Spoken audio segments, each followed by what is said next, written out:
The Beatles have always pushed for musical innovation. They've always wanted to push the boundaries of creativity.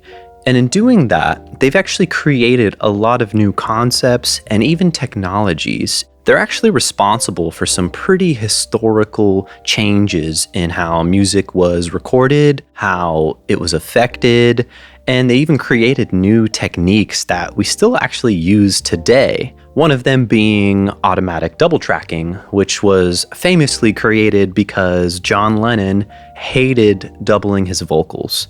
You had to sing something perfect, which would take its own amount of time, and then you'd have to match it and double it and make it sound like it's the same exact take. It was something that gives a sort of magic to a vocal, and it kind of gives it this sort of effect, and it's something that we do today still. And that's just one of the cases of something that they had to try and overcome and do. They also dabbled in a lot of other things like flanging tape machines and distorting guitars by plugging them straight into a console and just letting it rip. They're responsible for some of the biggest musical breakthroughs in the history of recording music. They were at the forefront of technology, and they had some of the highest levels of engineers and people around them to help bring their ideas to life. And so it begs the question, what are they going to do now? Well, we know now. They're using AI, artificial intelligence, to give us a new Beatles song. And at first, I was definitely worried because you just don't know what that means. I mean, I don't think anyone knew what it meant. We thought that we were going to get this fake John voice or some fake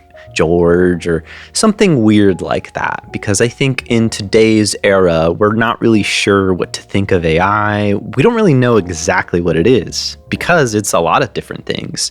So fast forward to today, and the new song Now and Then has been released, and we now know that Peter Jackson utilized his technologies from the Beatles documentary to aid in the finishing of this song. Yeah, the Lord of the Rings guy, but more so now, the Beatles documentary guy. Now and Then was written by John Lennon in 1980, shortly before he died. He basically set a little boombox on his piano and just recorded him singing and playing piano. And you're basically left with a little cassette. And if I'm making through, so which Yoko Ono, famously everyone bagged on Yoko, some of you didn't, but some of you did. She was the one that ended up giving that cassette to Paul in the 90s.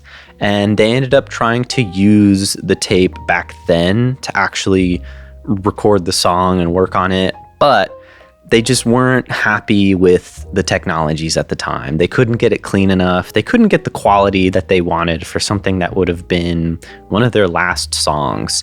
And it's sad because at that point, George was still alive. So you still had 3 Beatles. And there's some quote floating around that George thought it was rubbish, but I think that's more so he thought the recording was rubbish, because literally it's a cassette. I mean, little cassette boombox recordings don't sound the greatest, so I can see what their concern was. Fast forward 2001, George Harrison died, and so now we're left with 2 Beatles.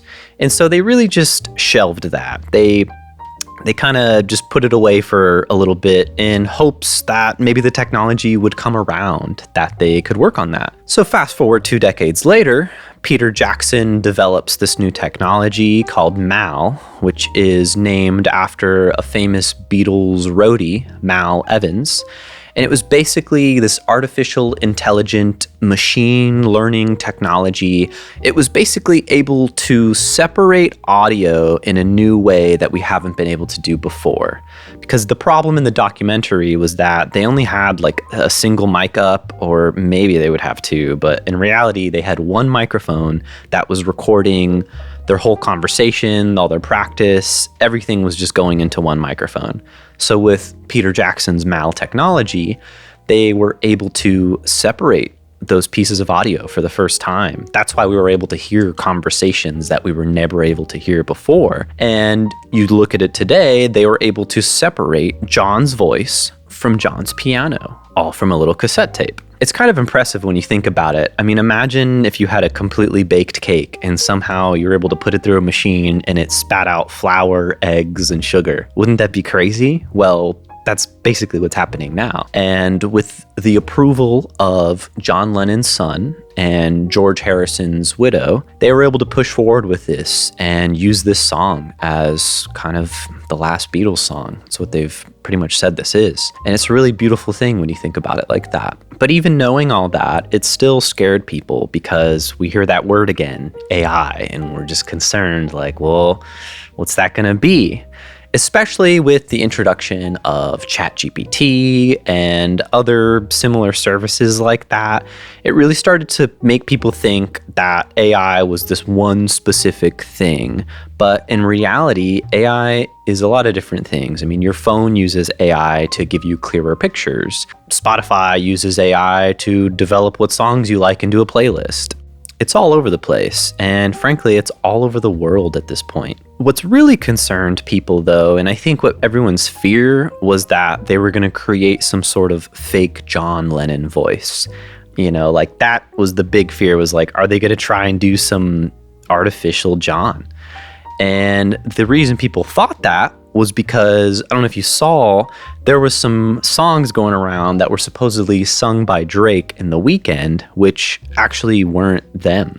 It was actually AI affecting someone's voice, and it sounded just like Drake in The Weeknd. Like, it was terrifying. And you've probably seen some joke versions of that too, with like, you know, SpongeBob characters singing random songs, and Grimes has been doing some stuff with giving an artificial her to people, and it really makes you wonder, what is the future for these AI technologies? I mean, are we going to start seeing a resurgence of artists that never existed? I mean, imagine an Elvis Presley song that he never sang.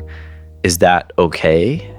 I think the moral dilemma is more going to be the issue of what is okay, what is not okay, because currently actors are going through this struggle right now. They're concerned that you'll be able to just create an artificial actor and just put him in movies. I mean, if you scanned someone, you had a proper scan, and you use this voice technology where you can recreate their voice, I mean, why would you need a person? And I think that's the big fear. But I mean, who's to say? We're still at the forefront of all this technology, and up until now, I've seen AI in the use of companies like Isotope, which is funny considering what Peter Jackson's doing, because Isotope has a lot of audio restoration programs, and it's called RX is one of them. And they do use AI in a lot of the Isotope plugins. For instance, Ozone, which is their mastering plugin, it's a complete mastering suite. You can just upload your song, hit a button, and it'll basically automatically master the song for you. It'll tell you have too much of this, too much of that, you need to compress this, compress that, and before you know it, you've got a mastered song. And they're on like version 12 or 13 by now. They're getting really good at it. And you've even got services that you just upload online. You upload your song online and it just masters it, sends it back to you. It's all AI. So you wonder what else is to come. I mean, the Beatles kind of opened a door, I think, because they basically said, hey, we're using AI to make music, which, like I said, it's been done, but having an artist of that caliber saying we're using AI, I think it kind of opens this gateway of like, okay, well, how else can we use AI? Much like they created all these other technologies that they have, people started to use them and alter them and try different things with them. So what do you think is going to happen post Now and Then coming out?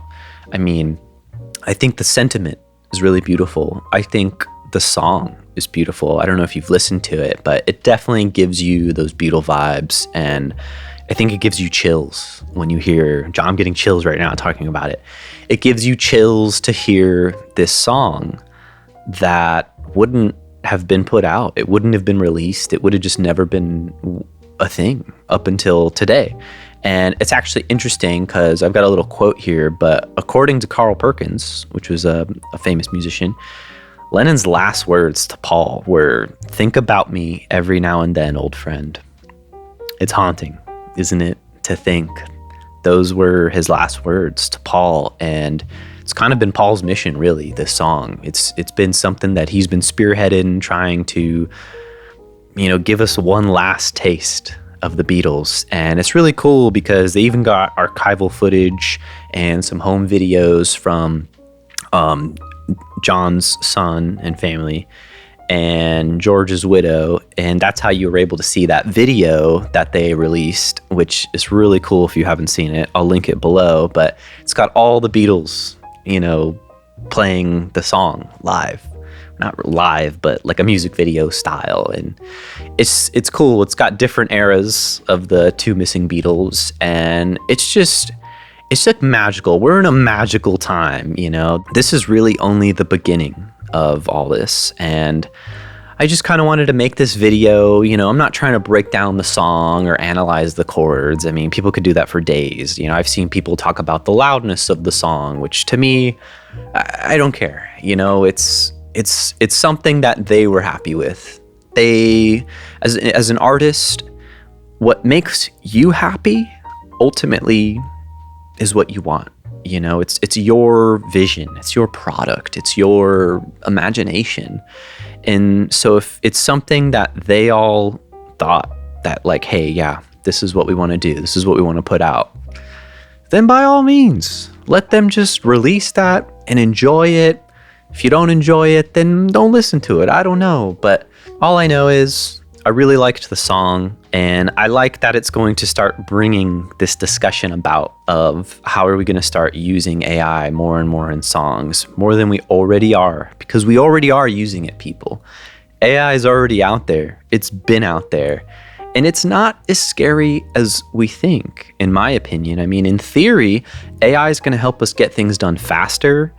It's going to make things sound better, potentially. It's going to help us fix things that we never even thought were possible. And frankly, it's going to help us create things that we can't even imagine, because it's going to take our brain power and multiply it by, exponentially, I would imagine.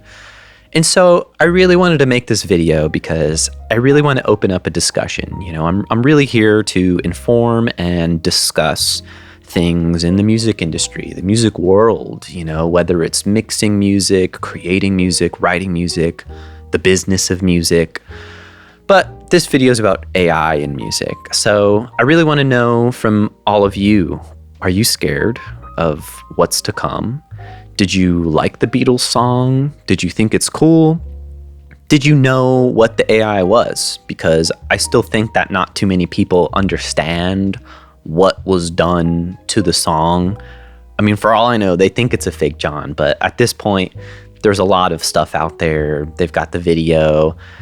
There's a lot of stuff to tell you what it is. So I would hope people have figured out by now that it's real. It's absolutely them. It is the last Beatles song that we're gonna get. And imagine this, decades and decades later. I don't think the young Beatles would have thought 2023 they'd be utilizing computer technologies, which used to be the size of a house, to artificially separate and clean up a cassette tape to give us a brand new song. It's craziness. So let me know what you think, and until next time, peace out.